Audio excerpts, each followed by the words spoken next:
খবর দিন ভরে এবার যে খবরের দিকে নজর রাখবো, বাংলা বলায় ফের বাংলাদেশি তকমা। রাজস্থানে বাংলা শ্রমিককে আটক, এবং শুধু তাই নয়, আটকের পর সীমান্ত পারের অভিযোগ।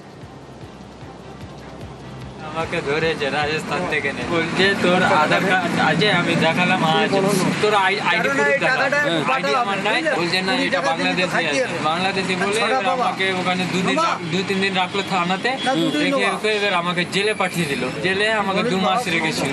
2 মাস রেখে পর আমাকে বেসেফের হাতে দিয়েছে, বেসেফ রাত্রে আমাকে পার করে দিয়েছে। আমার বাড়ি জালালপুর, ডিস্ট্রিক্ট হচ্ছে মালদা, কালিয়াচক হচ্ছে থানা। এখন আমি বাংলাদেশে আছি। তোমার বাংলাদেশে কেউ আছে? কেউ নাই, বিলকুল কেউ নাই।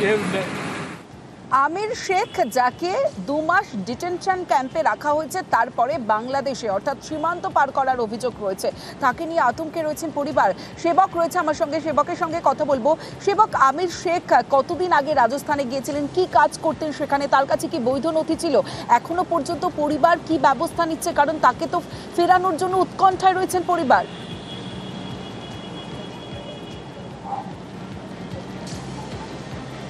একদমই, দেখো তুমি যেমনটা বলছিলে, এই আমির শেখ মালদার কালিয়াচকের জালালপুর পঞ্চায়েতের নারায়ণপুরের বাসিন্দা। মাস 3 আগে রাজস্থানের বেলপাড়াতে সে কাজে যায়, নির্মাণ শ্রমিক হিসাবে কাজ করত।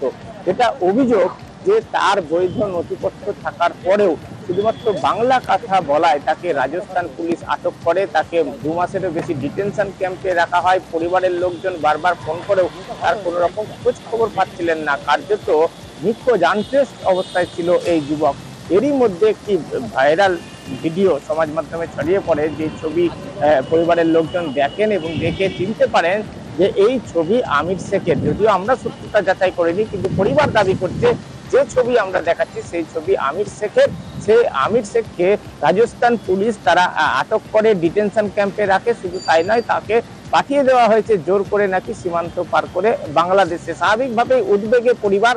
গতকাল রাতেই আমরা দেখছিলাম যে স্থানীয় জনপ্রতিনিধি, জেলা পরিষদের সদস্য, তারা গিয়েছিলেন, পরিবারের সঙ্গে কথা বলেন। তাদের কাছে পেয়ে পরিবারের লোকজন কার্যত কান্নায় ভেঙে পড়েন। অবিলম্বে বাড়ির ছেলেকে ফিরিয়ে আনার দাবি করেছেন তারা। আর জনপ্রতিনিধিরা আশ্বাস দিয়েছেন যে তারা প্রশাসনিক স্তরে যোগাযোগ করে ব্যবস্থা নেবেন। এখন দেখার যে পরবর্তী পদক্ষেপ কি হয়। সমস্যা বেশ, 3-4 মাস আগে রাজস্থান গিয়েছিল শ্রমিকের কাজে। তাকে বাংলাদেশি বলে ওখানকার পুলিশরা অ্যারেস্ট করে ডিটেনশন ক্যাম্পে পাঠিয়ে দিয়েছিল। এখন আমরা দেখতে পাচ্ছি যে আমার ভাতিজা এমন ভিডিওতে বলছে যে আমাকে এরকম ব্যাপার, আমাকে বর্ডার ক্রস করে বিএসএফের মাধ্যমে আমাকে বাংলাদেশ পাঠিয়ে দিয়েছে। তো ওই জন্য আমরা মাননীয় মুখ্যমন্ত্রীর কাছে আবেদন করি, তিনি যেন ব্যবস্থা নেন আর আমার ভাতিজাকে যেন বাড়িতে ফিরিয়ে দেন। বাংলার বাইরে বাংলার কথা বলায় বারবার হেনস্থা হতে হচ্ছে এ রাজ্যের মানুষজনকে। আর বারবার সরব হয়েছেন মুখ্যমন্ত্রী মমতা বন্দ্যোপাধ্যায়। প্রতিবাদে পথেও নেমেছিলেন তৃণমূল নেত্রী মমতা বন্দ্যোপাধ্যায়। এবার হুঁশিয়ারি দিলেন, সোশ্যাল মিডিয়ায় পোস্ট করলেন। আমরা জানি 21-এর মঞ্চ থেকেও সরব হয়েছিলেন তৃণমূল সুপ্রিমো মমতা বন্দ্যোপাধ্যায়। বাংলা ভাষার উপরে আজকে ভাষা সন্ত্রাস চলছে, এবং বাংলা ভাষায় যারা কথা বলে তাদের উপর খুব অত্যাচার হচ্ছে। আরেকটা ভাষা আন্দোলন সমাজকে যাতে জাগ্রত করতে পারে, এবং আমাদের ভাষাটা মনে রাখবেন সারা পৃথিবীতে 5ম স্থানে এবং এশিয়াতে 2য় স্থানে।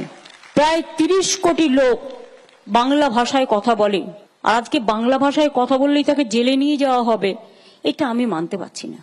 আমি কেন, আপনারা কেউই মানতে পারছেন না। সুতরাং এটা নিয়ে আমাদের প্রোগ্রাম করা উচিত সর্বস্তরে। এটা আমার একার নয়, এটা সবার।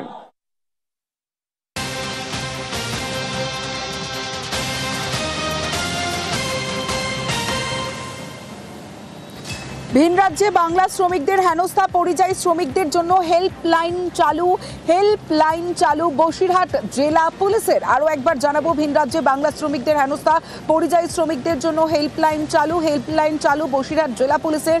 9147888185 নম্বরে ফোন করলেই সাহায্য, আর 24 ঘন্টা হেল্পলাইনে পরিষেবা পুলিশের।